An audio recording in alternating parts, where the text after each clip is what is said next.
ಪ್ರತಿ ಸಲ ನಾವು ಹೇಳ್ತೀವಿ ಪೊಲೀಸ್ ಇಲಾಖೆಯಲ್ಲಿ ಒಂದಷ್ಟು ಸುಧಾರಣೆಗಳಾಗಬೇಕು ಅಂತ ಹೇಳಿ. ಆದರೆ ಕೆಳ ಹಂತದ ಸಿಬ್ಬಂದಿಯ ಬಗ್ಗೆ ಯಾರು ಗಮನಿಸೋದೇ ಇಲ್ಲ. ಯಾಕೆ ಈ ಮಾತು ಹೇಳ್ತಿದ್ದೀನಿ ಅಂದರೆ, ಸ್ವ ಇಲಾಖೆಯ ವಿರುದ್ಧವೇ ಇಲ್ಲಿ ಪೊಲೀಸ್ ಕಾನ್ಸ್ಟೇಬಲ್ ಒಬ್ಬರು ಅಸಮಾಧಾನ ವ್ಯಕ್ತಪಡಿಸಿದ್ದಾರೆ.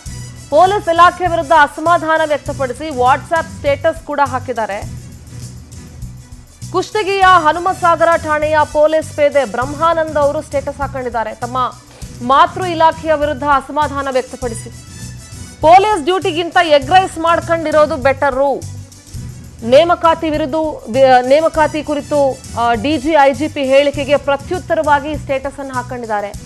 ವರ್ಷದ 365 ದಿನಾನೂ ಡ್ಯೂಟಿ ಮಾಡಬೇಕು, ಒಂದೂ ರಜೆ ಇಲ್ಲ ಅಂತ ಹೇಳಿದ್ರು. ಹಾಗಾಗಿ ಇದಕ್ಕಿಂತ ಎಗ್ ರೈಸ್ ಮಾಡ್ಕೊಂಡು ಬದುಕೋದು ಬೆಟರು ಅಂತ ಬ್ರಹ್ಮಾನಂದ ಪೋಸ್ಟ್ ಹಾಕಿದ್ದಾರೆ. ಪೊಲೀಸ್ ಇಲಾಖೆಗೆ ಬರೋ ಮುಂಚೆ 100 ಸರಿ ಯೋಚನೆ ಮಾಡಿ ಬೇರೆ ಇಲಾಖೆಗೆ ಹೋಗೋದು ಉತ್ತಮ ಅಂತ ಮತ್ತೊಂದು ಸ್ಟೇಟಸ್ ಹಾಕೊಂಡಿದ್ದಾರೆ. ಇಲಾಖೆ ವಿರುದ್ಧ ಅಸಮಾಧಾನವನ್ನು ವ್ಯಕ್ತಪಡಿಸಿದ್ದಾರೆ. ಪೇದೆ ವಿರುದ್ಧ ಈಗ ಕೊಪ್ಪಳದ SP ಡಾಕ್ಟರ್ ರಾಮೆಲ್ ಅರಸಿದ್ದಿ ಅವರು ತನಿಖೆಗೆ ಆದೇಶ ಮಾಡಿದ್ದಾರೆ. ಪೊಲೀಸ್ ಡಿಪಾರ್ಟ್ಮೆಂಟ್ಗೆ ಬರೋ ಮುಂಚೆ 100 ಸಲ ವಿಚಾರ ಮಾಡಿ ಬನ್ನಿ, ಬೇರೆ ಡಿಪಾರ್ಟ್ಮೆಂಟ್ಗೆ ಹೋಗೋದು ಎಷ್ಟೋ ಉತ್ತಮ ಅಂತ ಹಾಕಿದ್ದಾರೆ.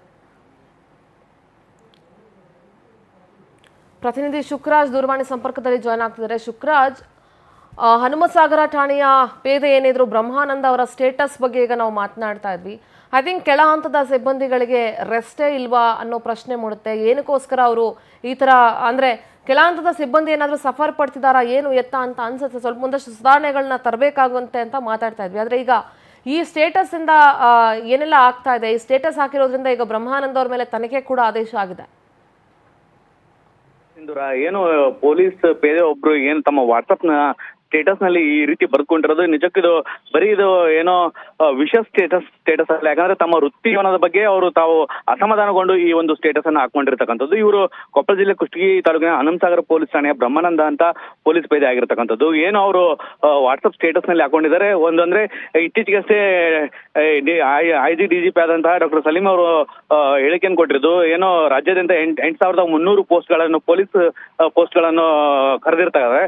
ಈ ಹಿನ್ನೆಲೆಯಲ್ಲಿ ಆ ಒಂದು ಪತ್ರಿಕೆಯಲ್ಲಿ ಬಂದಿರತಕ್ಕಂತಹ ಒಂದು ಹೇಳಿಕೆಯನ್ನೇ ಅವರು ಸ್ಕ್ರೀನ್ ಶಾಟ್ ತೆಗೆದುಕೊಂಡು ವಾಟ್ಸಪ್ ಸ್ಟೇಟಸ್ ನಲ್ಲಿ ಹಾಕೊಂಡು ತಮ್ಮ ಅನುಭವವನ್ನು ಅವರು ವ್ಯಕ್ತಪಡಿಸಿರ್ತಕ್ಕಂಥದ್ದು. ಏನು ತಮ್ಮ ಇಷ್ಟು ದಿನದ ವೃತ್ತಿ ಜೀವನದಲ್ಲಿ ತಾವು ಕಂಡಿರ್ತಕ್ಕಂತಹ ಒಂದು ಅನುಭವವನ್ನು ಅವರು ತಮ್ಮ ಸ್ಟೇಟಸ್ ನಲ್ಲಿ ಹಾಕೊಂಡಿರ್ತಕ್ಕಂಥದ್ದು. ಯಾಕಂದ್ರೆ ಪೊಲೀಸರು ನಾವು ಇತ್ತೀಚಿನ ದಿನಗಳು ನೋಡ್ತಾ ಇದೀವಿ, ರಾಜಕಾರಣಿಗಳ ಕಾರ್ಯಕ್ರಮ ಆಗಿರ್ಬೋದು ಮತ್ತು ದೇವಸ್ಥಾನದ ಕಾರ್ಯಕ್ರಮಗಳಾಗಿರ್ಬೋದು, ಗಲಾಟೆಗಳಾಗಿರ್ಬೋದು, ಇನ್ನಿತರ ಸ್ಥಳಗಳಲ್ಲಿ ನಿರಂತರವಾಗಿ ಅವರು ಡ್ಯೂಟಿಗಳನ್ನ ಆಗ್ತಾ ಇರ್ತಾರೆ. ಯಾಕಂದ್ರೆ ಏನು ಜಿಲ್ಲೆಯಲ್ಲಿ ಸುವ್ಯವಸ್ಥೆಯನ್ನು ಕಾಪಾಡಬೇಕಾದ್ರೆ ಪೊಲೀಸರು ನಿರಂತರವಾಗಿ ಕೆಲಸ ಮಾಡ್ಬೇಕಾಗುತ್ತೆ. ಅವ್ರಿಗೆ ಯಾವುದೇ ರೀತಿ ರಜೆಯನ್ನು ಕೂಡ ಕೊಟ್ಟಿರೋದಲ್ಲ. ನಾವು ಸಾಕಷ್ಟು ಬಾರಿ ಗಲಾಟೆ ಆದಂತಹ ಒಂದು ಸ್ಥಳದಲ್ಲಿ ನೋಡ್ತಾ ಇರ್ಬೋದು, DR ವ್ಯಾನ್ಗಳಲ್ಲಿ ಬಿಟ್ಟಿರ್ತಾರೆ. ಸುಮಾರು ಒಂದೊಂದು ತಿಂಗಳಗಟ್ಟಲೆ ಒಂದೊಂದು ಸಣ್ಣ ಪುಟ್ಟ ಗಲಾಟೆ ಆದ್ರೆ ಪೊಲೀಸರು ಅಲ್ಲಿ ಬಿಟ್ಟಿರ್ತಕ್ಕಂಥದ್ದು.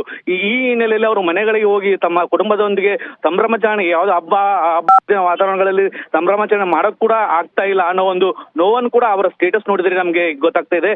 ಒಟ್ಟಾರೆ ಏನು ಪೊಲೀಸರ ಜೀವನ ತುಂಬಾ ರಜೆ ಇಲ್ಲದ ಜೀವನ ಆಗಿದೆ. 365 ದಿನಗಳು ಕೂಡ ನಾವು ಕೆಲಸವನ್ನು ಮಾಡ್ಬೇಕಾದ್ರೆ ನಮ್ಗೆ ಯಾವುದೇ ರೀತಿ ರಜೆ ಸಿಗೋ ಒಂದು ಅವಕಾಶ ತುಂಬಾನೇ ಕಡಿಮೆ ಅನ್ನೋ ಒಂದು ನೋವನ್ನು ಅವರು ವ್ಯಕ್ತಪಡಿಸಿರ್ತಕ್ಕಂಥದ್ದು. ಏನು ಇತ್ತೀಚಿನ ದಿನಗಳಲ್ಲಿ ಯುವಕರು ಒಂದು ಪೊಲೀಸ್ ವೃತ್ತಿಗೆ ನಾವು ಬರ್ಬೇಕಂತ ಒಂದು ಆಸೆ ಇರುತ್ತೆ.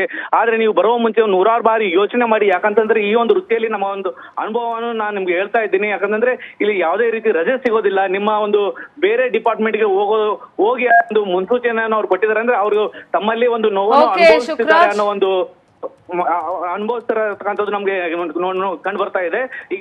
All right Shukraj, thank you ನಿಮ್ಮೆಲ್ಲ ಡೀಟೇಲ್ಸ್ಗಾಗಿ.